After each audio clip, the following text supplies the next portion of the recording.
Hello, everyone. Over the past decade, many countries across the globe have made efforts to expand computer science education.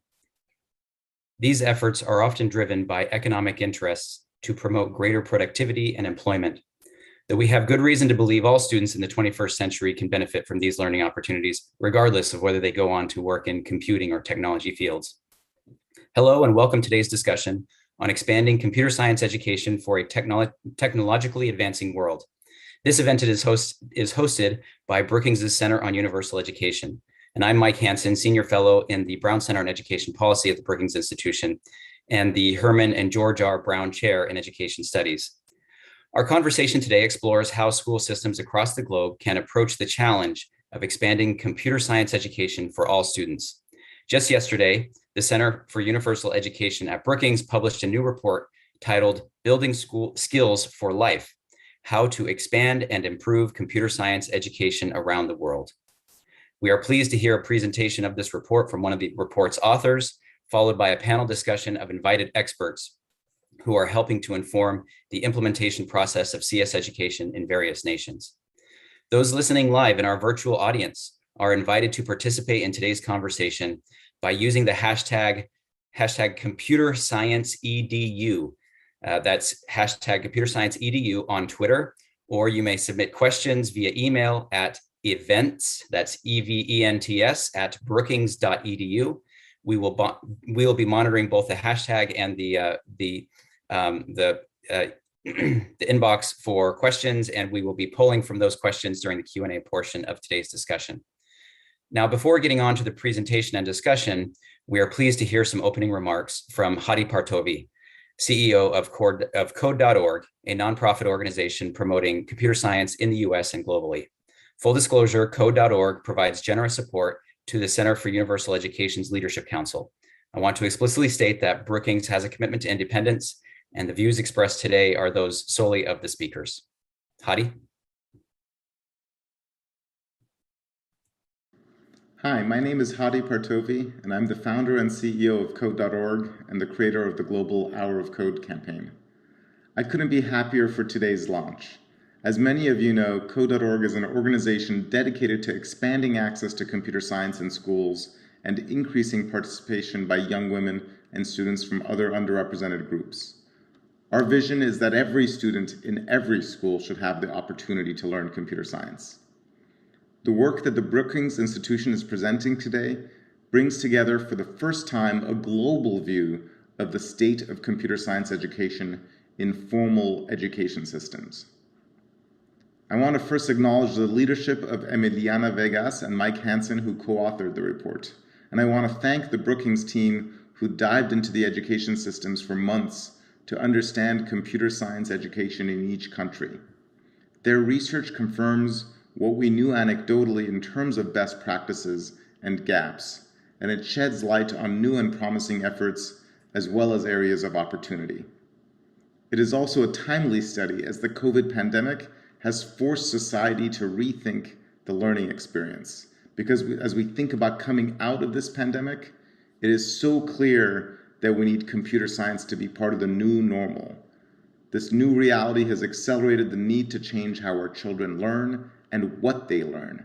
Our schools should teach the curriculum of the future, not just the curriculum of the past.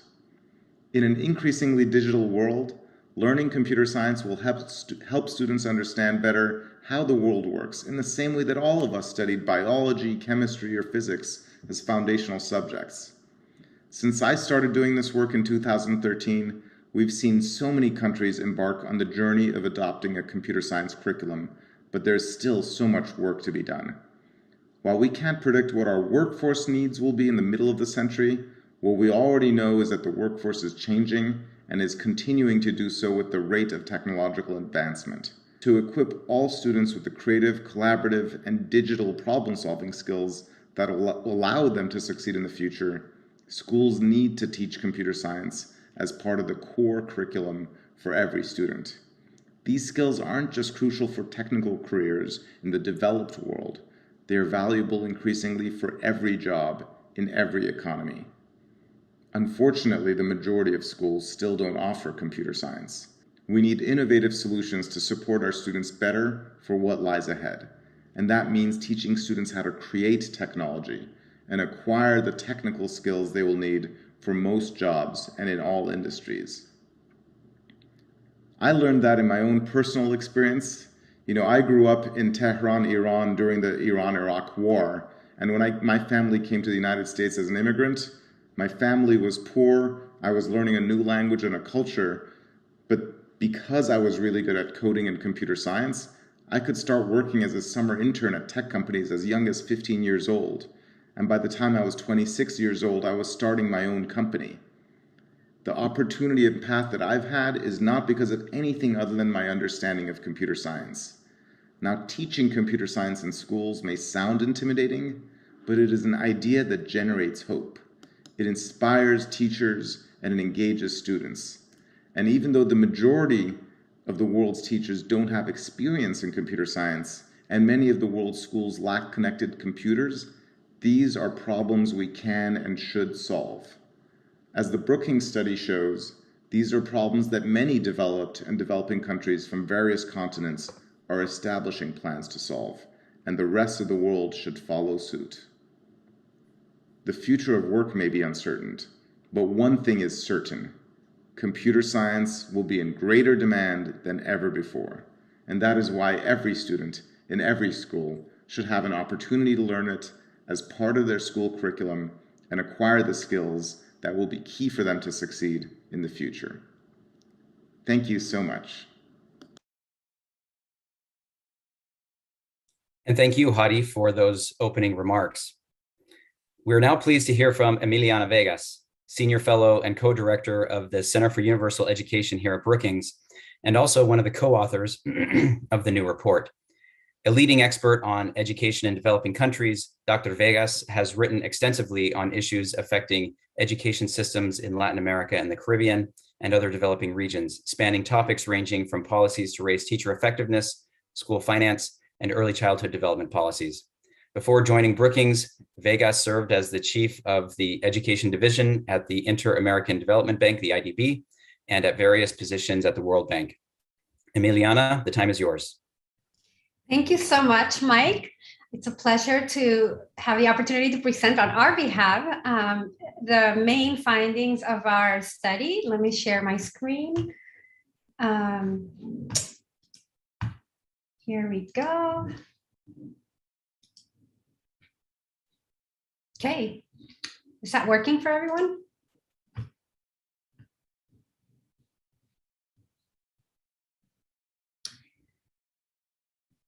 Yes?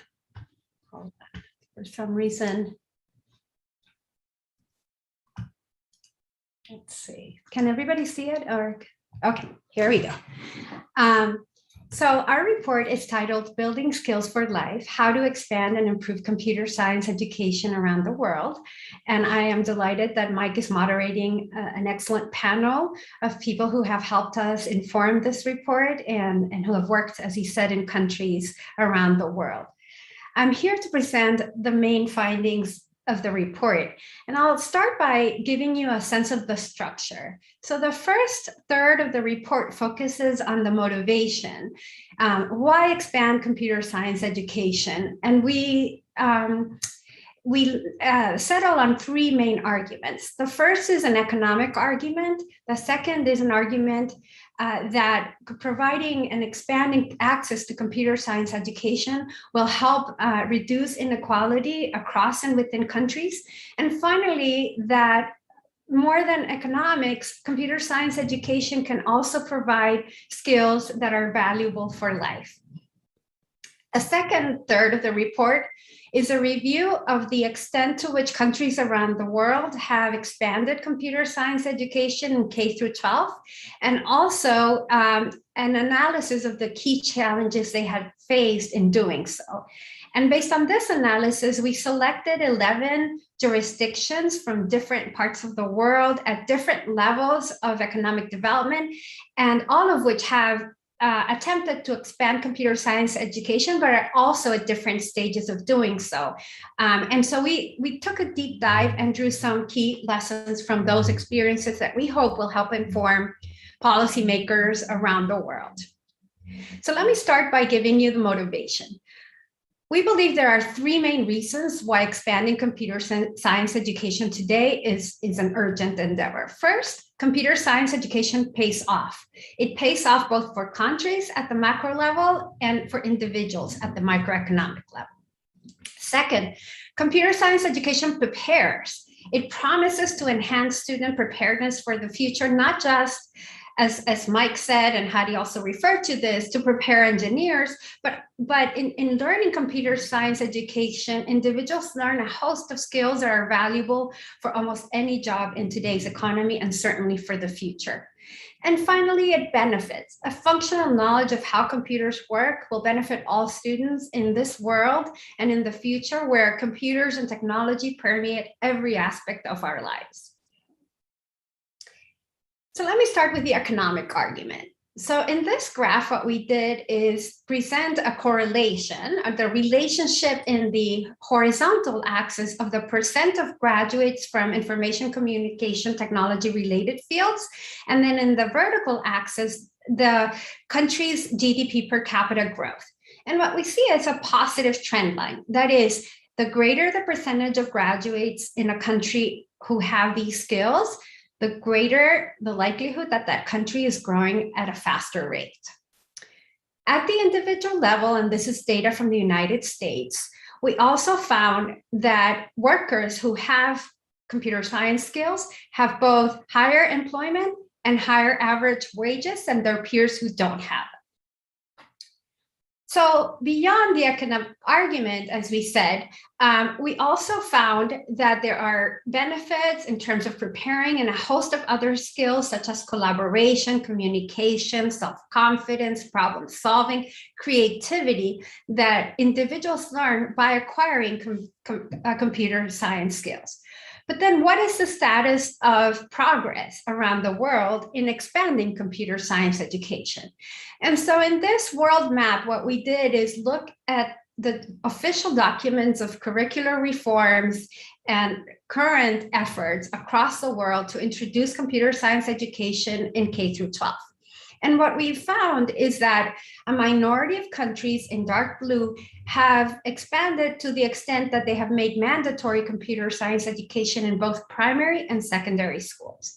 Then there are some countries shaded in light blue in this map who have mandated computer science education either in primary or in secondary schools.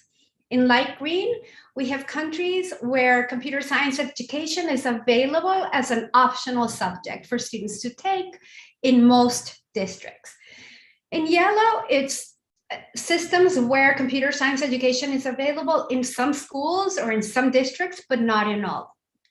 And in orange are countries where computer science education is just being introduced or there's an announcement around its introduction. And finally, where we have shaded is systems, whether they have mandatory computer science education in primary and secondary or in one or the other, or whether it's optional, but where it is taught as a cross-curricular subject.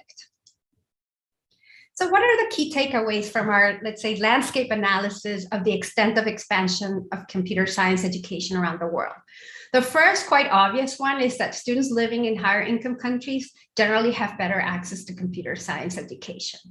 But also within high income countries, we found that disadvantaged populations who would most benefit from CS education, such as ethnic and racial minorities, girls and young women, are often excluded, especially in the early grades. So we believe there are important lessons.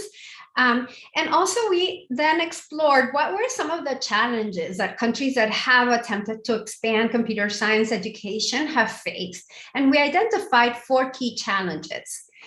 So a first challenge, which is primarily faced by low middle income countries, is that not all schools have adequate access to devices and connectivity. But this is also true of low income areas and high income countries. So it's a common challenge that we found across all systems in the world. The second very common challenge is that even when there's the political will and the social demand for expanding computer science education, ensuring that there are qualified teachers through teacher preparation and qualification is still a challenge for all countries. The third important challenge is that even as they expand and as they provide more offer in computer science courses, there's a need to foster student interest in taking these courses, particularly among students from historically underserved communities.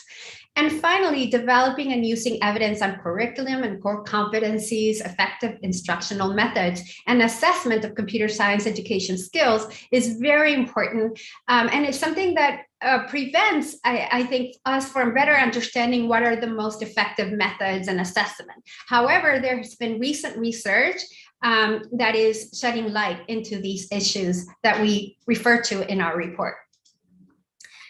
So in order to understand how countries that have expanded computer science education in K through 12, we selected 11 jurisdictions, as I mentioned, that are at different levels of economic development, that are at different stages of their expansion of computer science education, and also from various regions of the world, from Chile to South Africa, Thailand, and Uruguay. And in today's panel, we'll have representatives from some of these countries to help explain in more detail what were some of the ways in which they addressed these challenges. But from our review, we identified 6 key lessons. The first is that when countries had a national economic development strategy based on expanding technology-based jobs, this created a momentum and served as a powerful lever to expand computer science education in K through 12. Second, that countries that had invested in introducing devices and connectivity in schools were better placed to then focus on the quality of the teaching, which is the third big challenge that absolutely all countries have faced and are continuing to figure out how to address, which is how to develop the qualified teachers for CS education. This should be a priority. It needs to be thought through quite carefully, as we don't want to repeat mistakes from developing world where access to education has been expanded, but in many cases without the needed quality. The fourth key lesson is that exposing students early to computer science education helps foster their interest and excitement. Once we wait until upper secondary or even lower secondary, it may be too late to foster the interest, particularly of girls and underserved minorities. So efforts that some of these countries have undertaken to introduce early and particularly focused on these groups have proven to be quite successful. The fifth key lesson is that engaging key stakeholders can help address some of the bottlenecks, both in the first and the second challenge that we identified. So in many of the countries we reviewed, partnerships with industry, with civil society organizations, with non-governmental organizations helped the government expand computer science education through better access to infrastructure and even better access to human resource capacity. And finally, our sixth key lesson is that when taught in an interactive, hands-on way, computer science education builds skills for life. As we've all mentioned, and technology permeates every aspect of our life. So there's a natural curiosity of students to understand how it works. And when it's taught in an interactive way, there are these, exciting other competencies that are so useful for any job, any career in today's world, as well as in the future, including collaboration, creativity, problem solving, confidence, and communication. So that's, in a very short summary, the key findings from our report, and we invite you to look at it at our website. Thank you, Mike. Thank you, Emiliana. Let's now proceed to the panel discussion. Presently, I'm being joined by 4 guests who have been involved in helping school systems across the globe implement computer science education in their own ways, and I'll introduce each of them to you individually. First, Shuchi Grover is Senior Research Scientist and Chief Learning Officer at Looking Glass Ventures. She is a learning scientist and computer science education researcher. Formerly at SRI International's Center for Technology and Learning, Grover has engaged in computer science and STEM education and research for school-aged children for over 2 decades. She has extensively studied CS teaching and learning in informal as well as formal K-12 settings through the design of curriculum, assessment tools, and environments that help develop 21st century competencies. Welcome, Shuchi.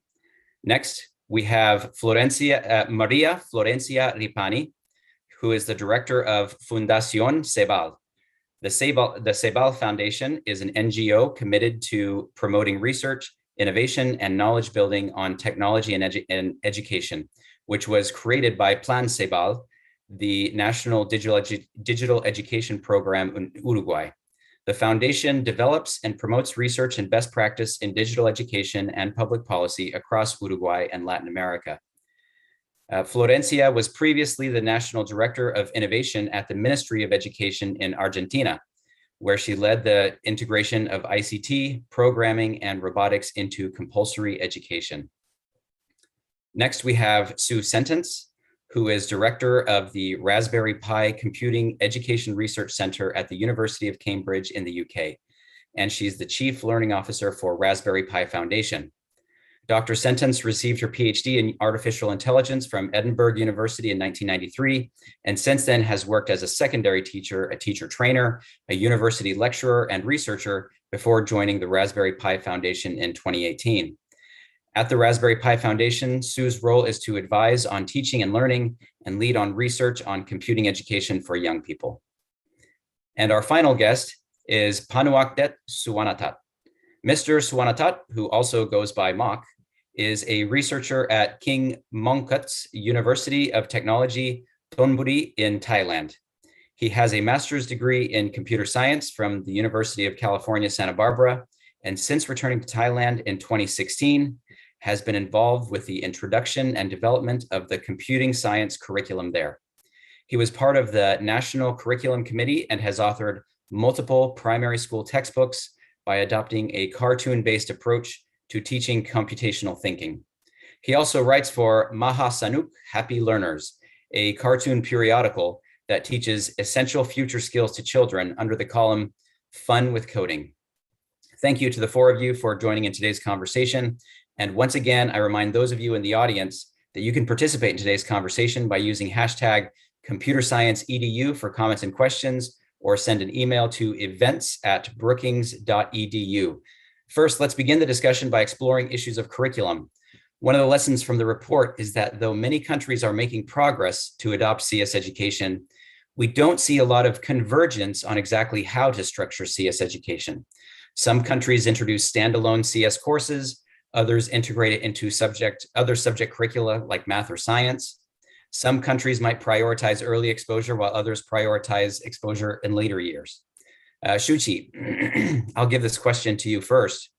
What do we know about the pros and cons of these various approaches to CS education, and how do they impact students? Sure. I imagine what we're talking about now is what goes on in the classroom. And I have to say that it is hard to disentangle issues of curriculum and instruction from the broader ecosystem of teacher preparation and rollout of computing and policy, etc. But I will just focus on research on learning of computing. And so whenever we think about a subject, especially a new subject, we have to think about the why, what, and how. And the why has just been laid out in this report, in fact, in the things that Emiliana talked about. The what is the content that we wish to teach. In computing, I think there's a fair amount of consensus on the topics that need to be taught over the K-12 journey. These have been articulated in things like the K-12 computer science framework in the US, standards defined by CSTA and the Computer Science Teachers Association, which is a global body, and state standards and similar, frameworks and documents that have been articulated in other countries. And these basically speak to concepts and practices of computer science. These are content areas and skills, as well as things like computational thinking and problem-solving skills, and how to approach, designing a problem that a computer is going to basically enact. In terms of practices, we have ways of doing it in unplugged ways, which don't require a computer. And there are ways in which you can even teach coding without a computer. But there are, of course, benefits from that accrue from actually working with a computer. So one of the things that I want to say from research is that you can use both unplugged as well as plugged activities. And in fact, both ought to be used, because from the learning sciences, we do get a sense that the more students encounter concepts in various contexts, the better their understanding grows of certain ideas.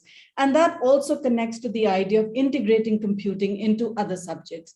While it's beneficial to teach it as a standalone subject, because you can address issues of, the computer science content as well as skills of programming, when you sort of integrate it into another subject, there are concerns of the field of the other subject and domain that you can sort of interrogate through things like programming and coding. And so that provides a very good context for learning coding and programming. And you're also examining issues in innovative ways and answering questions that you couldn't do without sort of, using computational tools and code. And so, both have their pros and cons, both have their benefits. I would say that in the K-12 journey, students should encounter computer science learning, both in unplugged and plugged ways, in context, within subjects and outside of, as a standalone subject, because that's when you sort of understand core issues of computing, whether it's networks, internet, privacy, those kinds of things. And another point that I would say from research is that there are tools that have been designed over the last couple of decades or so that work well for novice learners. Block-based programming environments have been shown to be beneficial and engaging for novice learners, given all the research done in the 80s and 90s around the difficulties children face, when they're sort of thrown into a text-based programming environment. So physical computing, block-based programming, these have all been found to be more engaging and motivating for learners. So that is another area that, ought to be sort of thought about when you're sort of introducing computer science to children. But I should say, again, from research, we know that tools alone don't teach. You have to have thoughtfully designed curriculum and progressions. There are several exemplars here in the US and across the countries that you all have, sort of looked at in the course of writing a report, where there are, these are open education resources. Most of the tools are open source.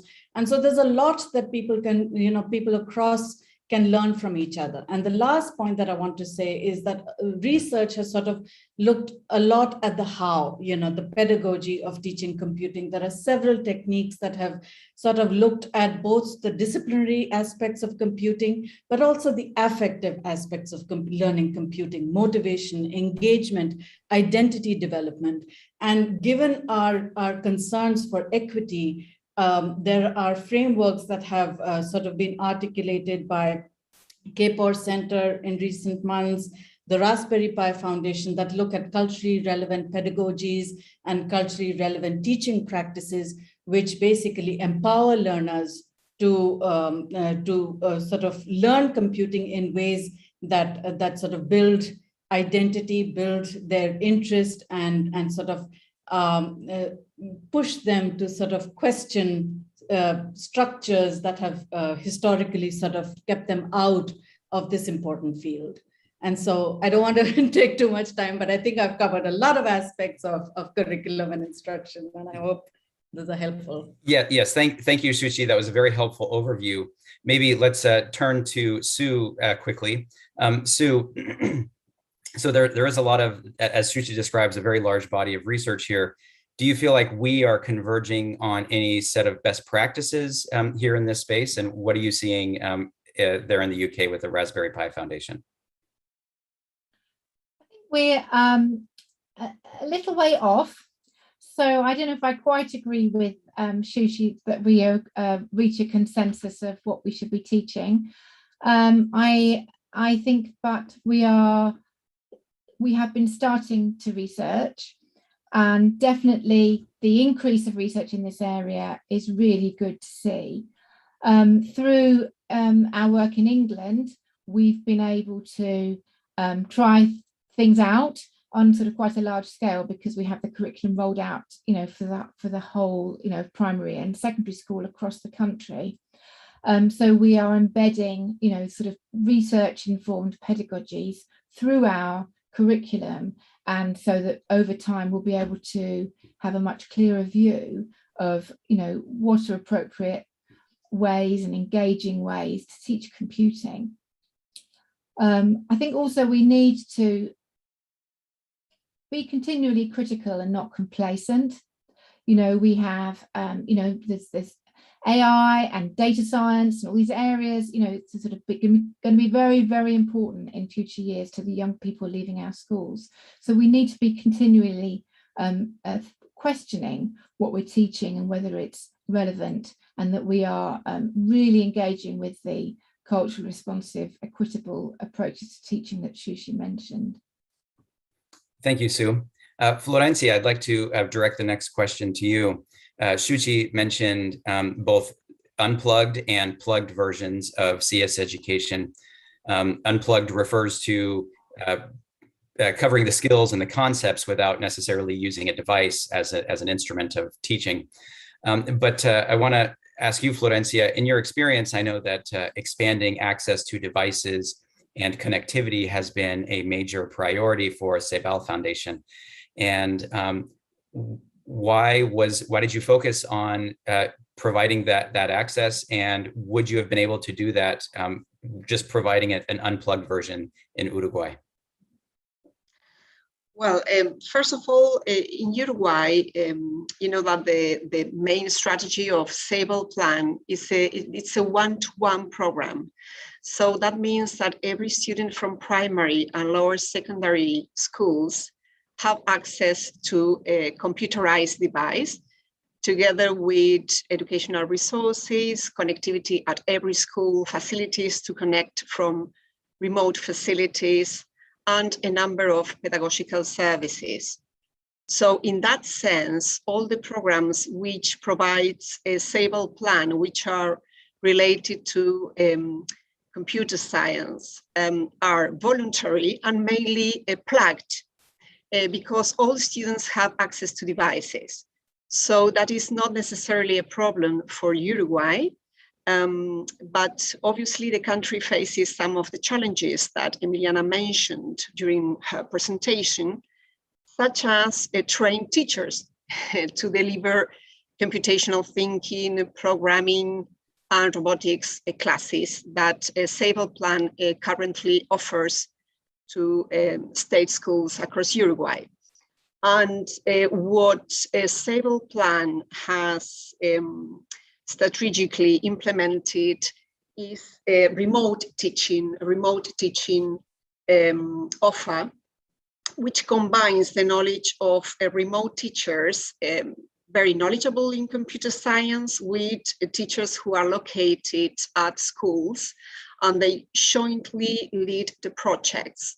And it has proved to be successful both for computational thinking programs and for English teaching as a foreign language. And well, there are many other aspects to mention, such as the involvement in international activities and the creation of an ecosystem, which helps to deliver a program which impacts in more than 50% of primary schools in cities in Uruguay. Excellent, thank you, Florencia. Mark, I've got a question for you. I know that you have been invested in developing curricular resources for young learners in Thailand. And why the focus on young learners, Mark?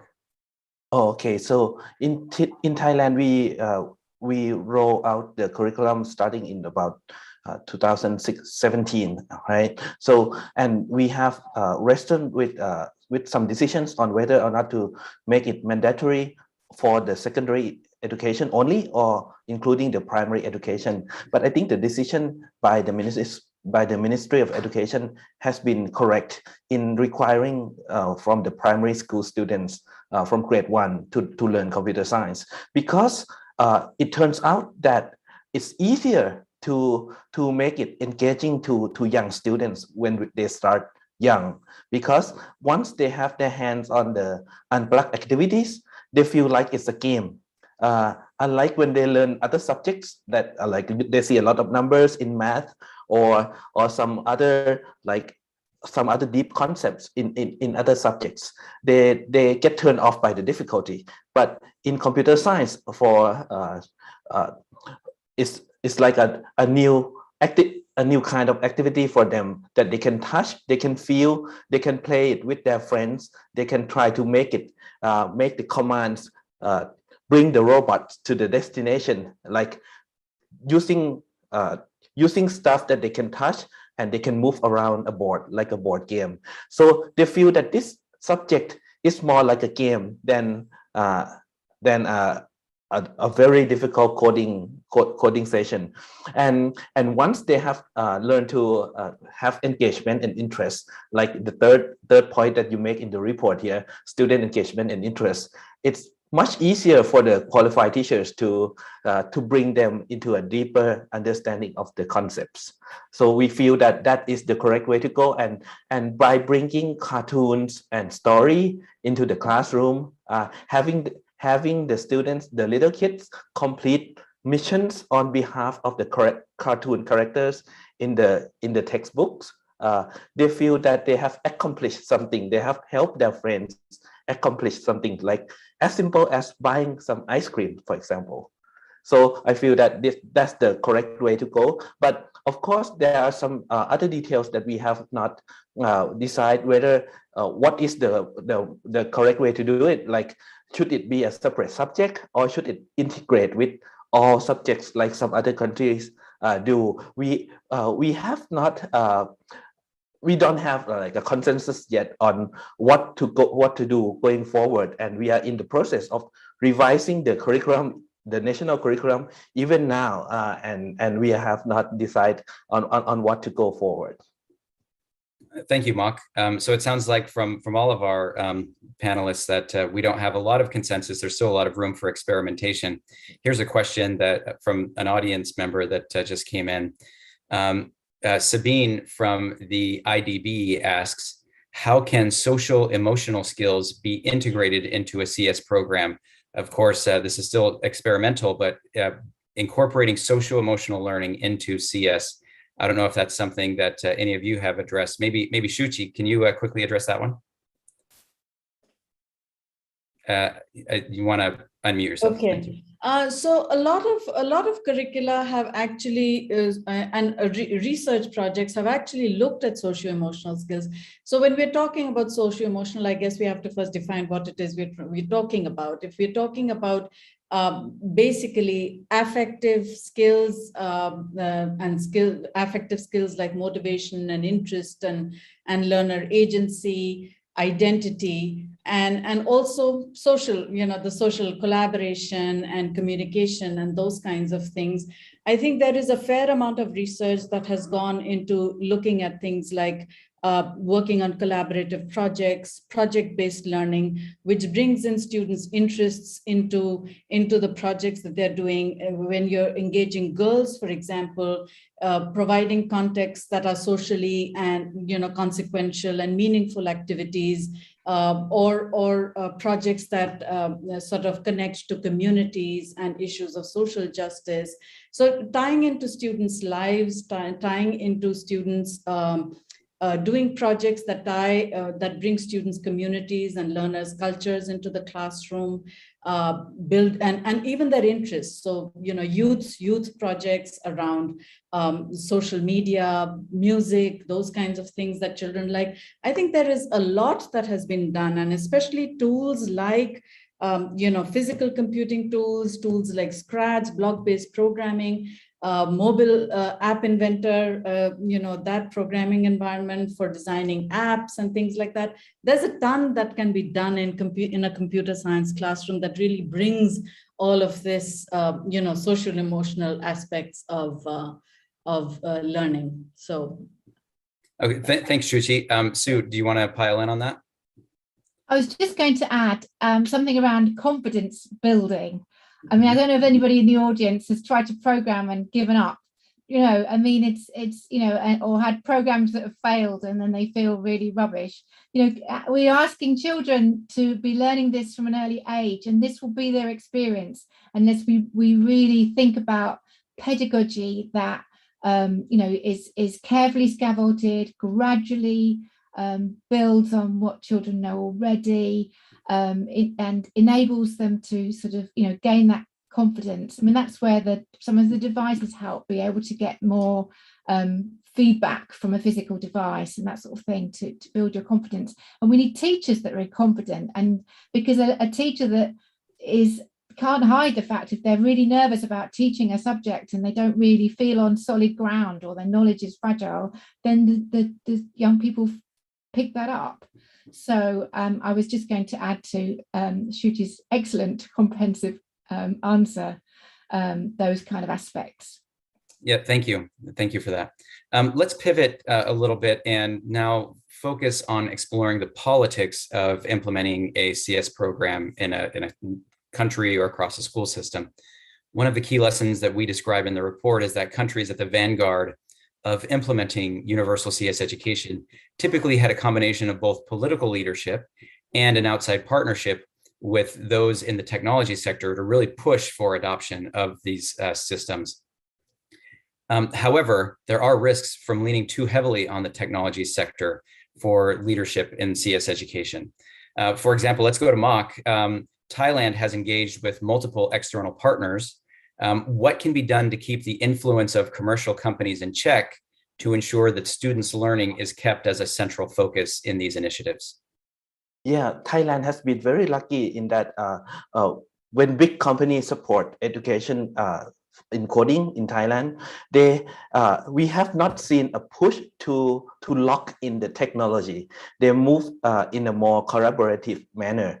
For example, it's not like Microsoft, when Microsoft supports coding education, they try to make everyone learn .NET framework. It's not like that. They try to support learning computer science as building up computational thinking skills.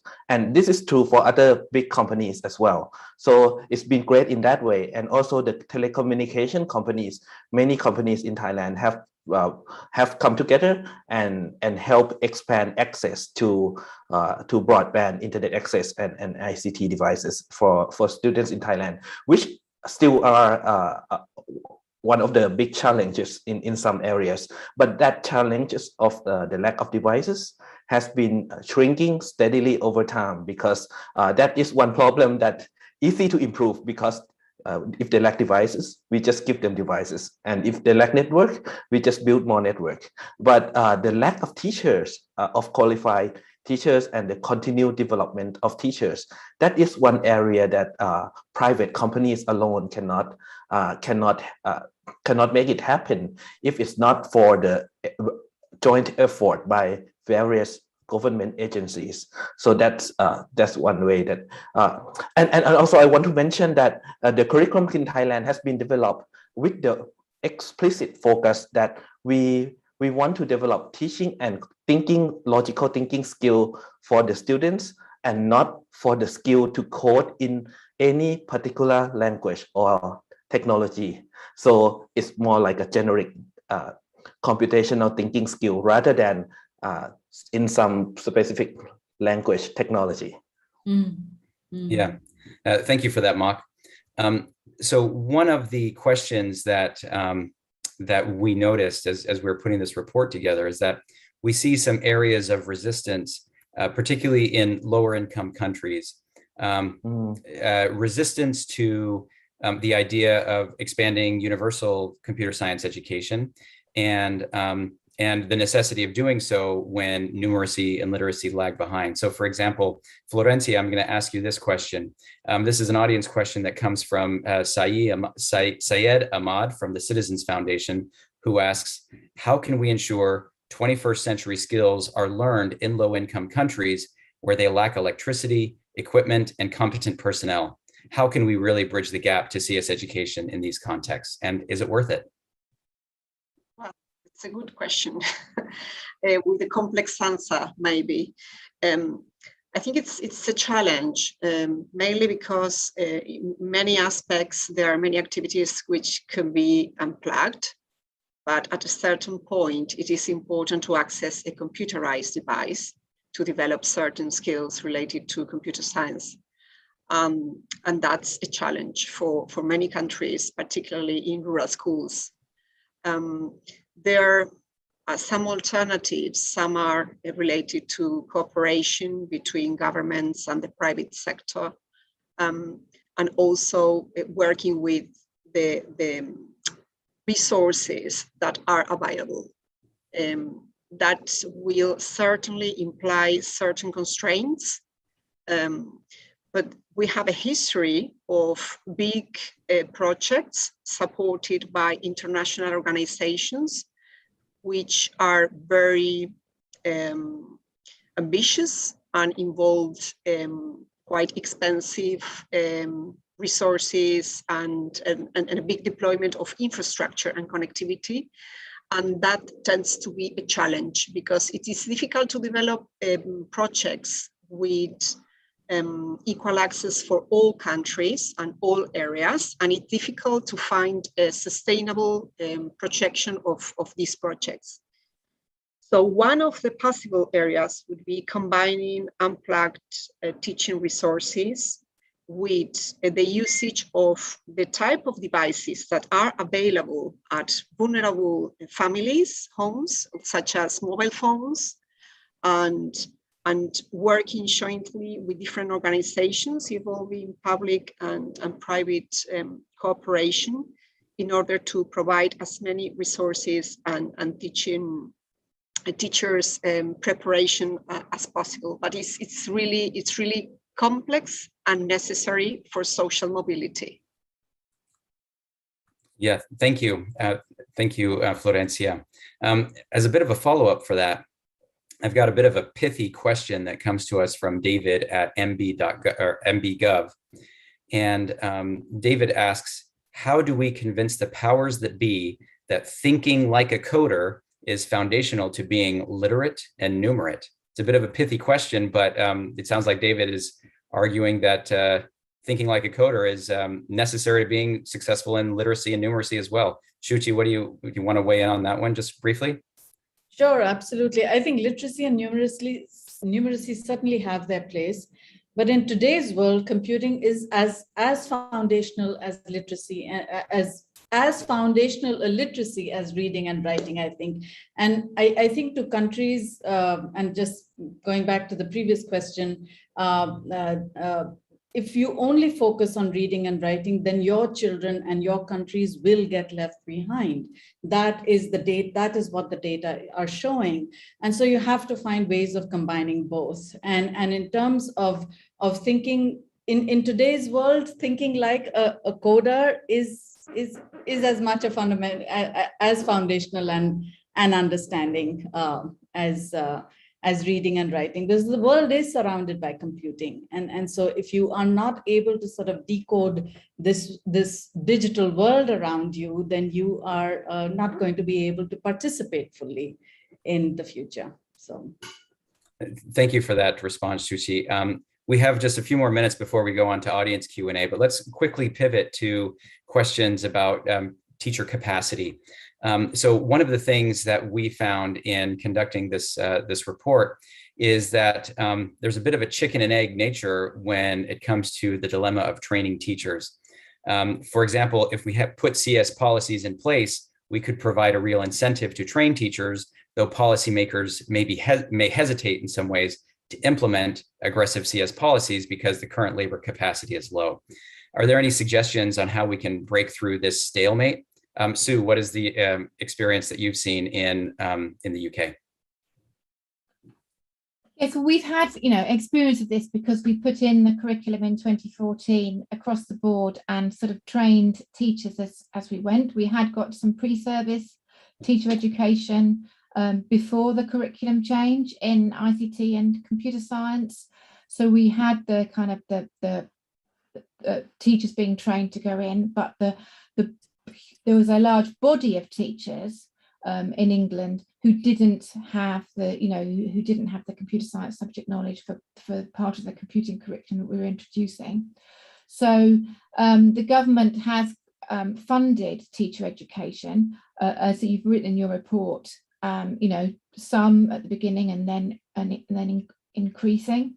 And we have learned to use a very holistic approach to teacher development. So in the early days, we used master teachers, which were a sort of peer-to-peer kind of approach, encourage teachers sort of supporting each other. We've been very fortunate that the government has rolled out, a large teacher education program in the National Centre for Computing Education, with online training, which is at scale, with in-person training or asynchronous training, which is more individualized. And then we have a school-led school model where schools together work on their curriculum and are looked sort of supported by other schools around them. So we have a certification process where teachers can be certified. We even have an action research course to enable teachers to explore what works in their own classrooms. So I do think that from our experience, this idea of a sort of a multi-pronged approach to tackle this really quite significant problem is better than saying, right, we'll just run this course with all of our teachers, that we need to be sort of flexible to adapt to local situations. And most importantly, to kind of, and I don't know if we've done this successfully right from the beginning, but to bring, to bring teachers along. And one of the things that the Computing at School network did was provide this kind of bottom-up network of teachers enabled, feeling sort of empowered to support each other and to set things up in their school. The difficulty is that whether the gap between the top down and the bottom up. So you need the government to provide teacher education programs. You need teachers to feel like this isn't just something that's done to them and that they belong, that they feel enthusiastic about and can work with, and it can be good for them and they can support other teachers. And what you don't want is a gap between this kind of the top down and the bottom up. So I don't know if we have all the answers, but we certainly have a lot of experience through the computing curriculum in England. Thank you, Sue. And on that point, maybe let's turn to Mock very quickly. So Sue was just mentioning how there's a bit of a gap, or there could arise a gap, let's say that, between the government's desire to train the teachers and the teachers' willingness to sort of go along with these new trainings. And this is an audience question. Simon from Lincolnshire Prairie View 103 asks, if having a dedicated CS teacher at the primary and elementary level is not an option, how do we go about integrating CS education into the classroom when teachers already feel overwhelmed with their other demands?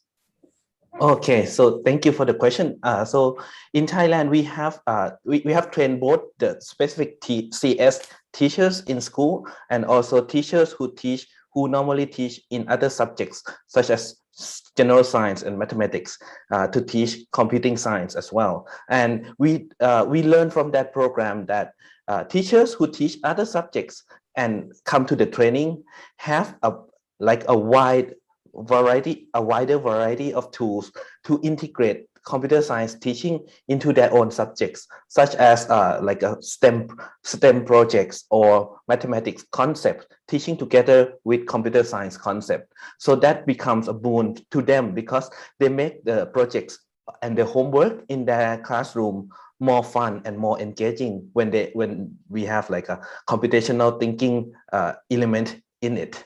So we try to make it that way, but of course this is all a work in progress, and we still have a long way to go. And in many ways, we kind of follow the UK's model in having like master teachers and a network of teachers, but we are in a much smaller scale at this point. But we are trying to break the critical point where we have enough teachers to inspire other teachers who feel that teaching computer science is fun, it's good for students, and they want to teach it too. So we're getting there, hopefully.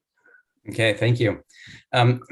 Let's go to audience Q&A, and well, as we do this, why don't we try to get as many questions as we can. Let's do some sort of rapid response from our panelists.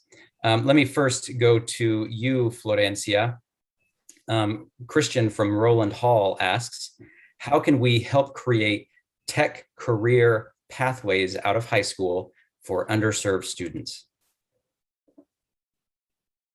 Well, I think California has been doing that for a while. It's a very interesting resource.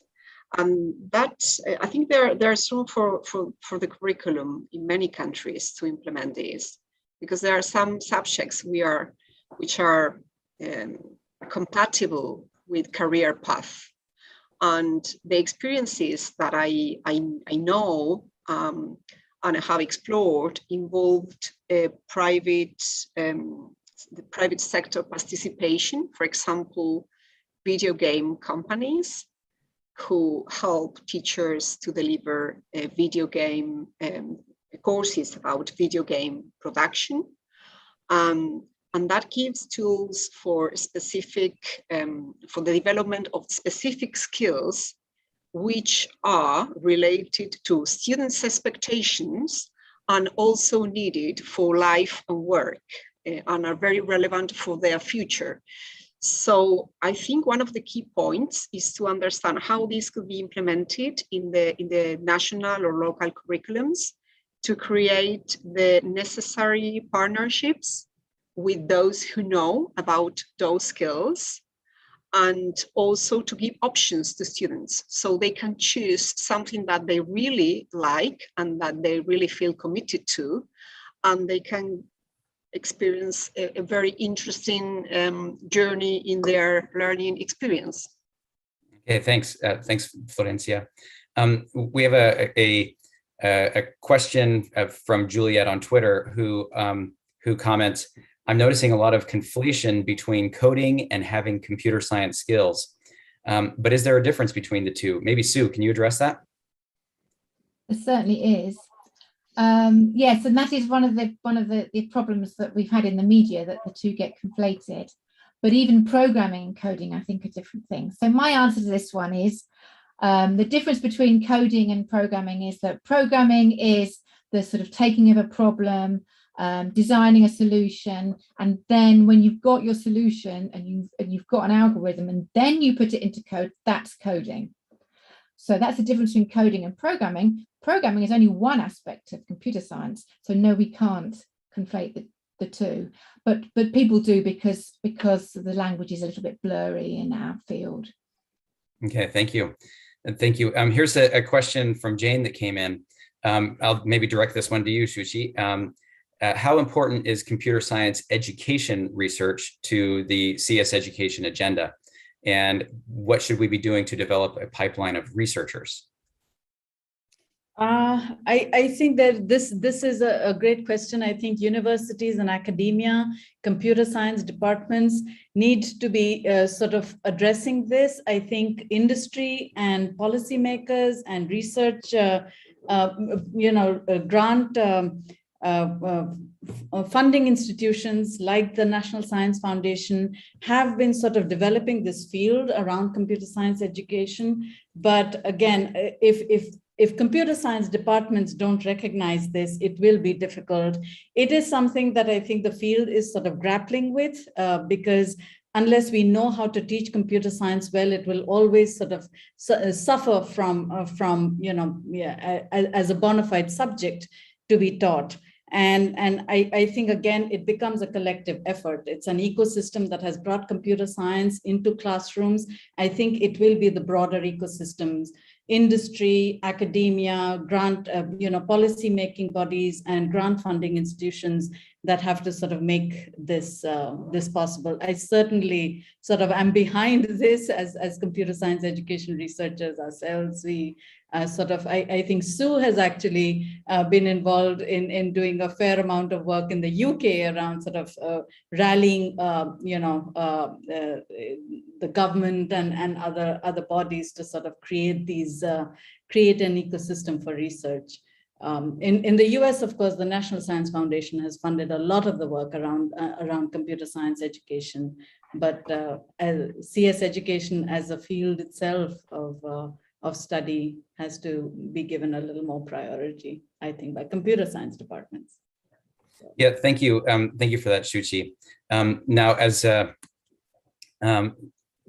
we sort of have run out of time, but I'm just going to go around the horn one last time to see maybe 15 seconds. Sue, why don't you give us a quick last word, and then we'll let Mark and Florencia also join in. Okay, well, I'm just really pleased with this report and the key findings. You know, get computing in early into the curriculum, make it mandatory, train teachers, and you know, those messages, develop sort of the aspects of the infrastructure in the ecosystem. I think those messages, and I think we all need to work in partnership. Those of us who are sort of further along, we work in partnerships with countries that are sort of on the way, because it's so important that computer science reaches all children. Thanks, Sue. And Mark? Yeah, closing thoughts? I think the most important thing is that we have to make the students believe that this is fun, and this is not maybe not too difficult for everyone. Like, you don't have to be a genius to learn computer science, and that's what we have to strive to do. Thanks. And Florencia? Something very brief. I would like to mention the importance of empowering students and creating an ecosystem for teaching computer science. And I will just mention that Uruguay has just released a long film, which is called We Dream of Robots. It's a long documentary that shows the transformation of students from rural schools through all the way during the time they developed the robotics program of Sable Plan, and how their lives were transformed by this experience. So I would recommend you watch that film, which is available online. Thanks, Florencia. And one final thought, Shuchi? I think it's been great to be involved in this effort. I just want to reiterate the broader message that the report, as well as Hadi shared, that to understand, be an active participant in, and shape a future that is becoming overwhelmingly digital. Computer science is essential, but we don't want to leave anybody behind. So do it in ways where we actually do it such that computer science is for all, in all countries and within countries, for all students. Equitably. Thank you. Yeah, thank you, Shuchi. I appreciate it. Thank you to all of our panelists for your participation. I want to also thank Emiliana and Hadi for their appearances earlier. Thanks also to Katie Portnoy and Lorena Masonet and Dan on our Brookings AV team for helping to put this event together. That wraps up our conversation on CS education and its importance in providing a 21st century education. Have a great day, everyone. Thank you. Thank you.